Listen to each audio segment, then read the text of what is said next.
રામ રામ ભાઈઓ. જો તમને અમારા વિડીયો ગમતા હોય તો લાઈક સબસ્ક્રાઈબ કરવાનું ભૂલતા નહીં.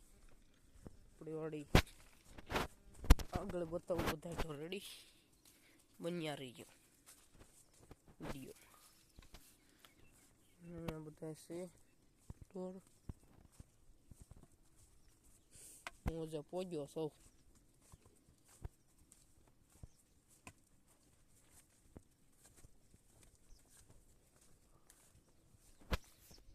જો અહીં ઢોર રહી ગયા રેડી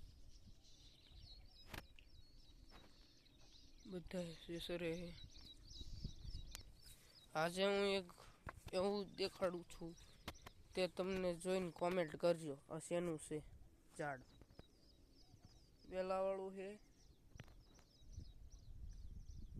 પણ શેનું છે કોમેન્ટ કરવાનું ભૂલતા નહીં. જય શ્રી રામ ભાઈઓ.